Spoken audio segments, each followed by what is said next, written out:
जय श्री राम। हिंदू फेस्टिवल्स में आप सभी का स्वागत है। आज मैं आपके लिए लेकर आई हूँ ललिता षष्ठी व्रत पूजन विधि महत्व। ललिता सृष्टि व्रत भाद्रपद मास में शुक्ल पक्ष की सृष्टि तिथि को किया जाता है। इस व्रत को करने से उत्तम रूप, अखंड सौभाग्य, गुणवान संतान प्रदान करने वाला है। इस व्रत में शक्ति स्वरूपा माँ ललिता की पूजा अर्चना की जाती है। ललिता सृष्टि व्रत पूजन विधि।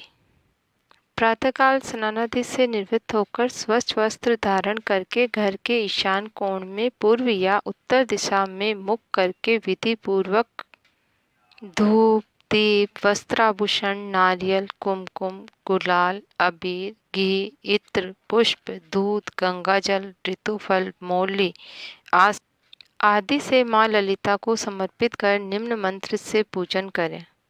ओम ह्रीं सृष्टि देव्य स्वाहा मंत्र से पुष्पांजलि अक्षतों के साथ देवें। इस विधि से पूजन कर रात्रि जागरण कर नृत्य एवं माँ के भजन गाएं। इस दिन निराहार उपवास रखना चाहिए।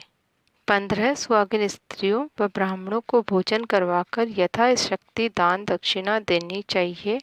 ललिता षष्ठी व्रत का महत्व। ललिता षष्ठी व्रत अखंड सौभाग्य की कामना से दीर्घायु संतान सुख के लिए रखा जाता है। अनेक प्रकार से स्वादिष्ट व्यंजन बनाए जाते हैं। इस दिन चंदन से भगवान श्री हरि का विधि विधान से पूजन किया जाता है। इस व्रत को संतान सृष्टि व्रत के नाम से भी जाना जाता है। इस व्रत को करने से स्त्री पुरुष जीवन भर सुख सौभाग्य से संपन्न रहकर अंत में माँ ललिता की शरण में चला जाता है। माँ ललिता की सदा ही जय हो। संतान सृष्टि व्रत कथा। अयोध्या के राजा नहुस, उनकी पत्नी का नाम चंद्रमुखी था। चंद्रमुखी की एक सहेली थी जिसका नाम रूपमती था। वो नगर के ब्राह्मण की पत्नी थी। दोनों ही सखियों में बहुत प्रेम था।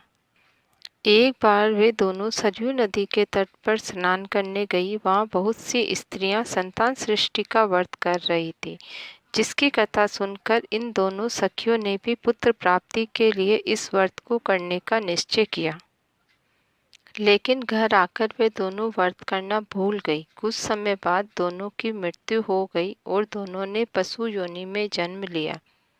कई जन्मों के बाद दोनों ने मनुष्य योनि में जन्म लिया। इस जन्म में चंद्रावती का नाम ईश्वरी एवं रूपमती का नाम भूषणा था। ईश्वरी राजा की पत्नी एवं भूषणा ब्राह्मण की पत्नी थी।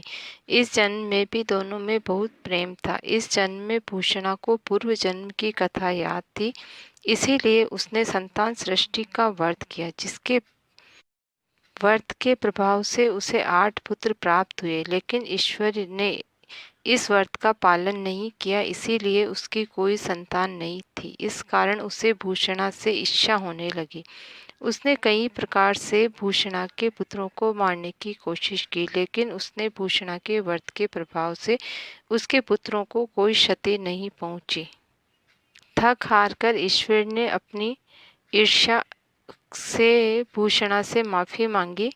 तब भूषणा ने उसे पूर्व जन्म की बात याद दिलाई और संतान सृष्टि व्रत करने की सलाह दी। ईश्वरी ने पूरे विधि विधान के साथ व्रत किया, पूजन किया और उसे एक सुंदर पुत्र प्राप्त हुआ।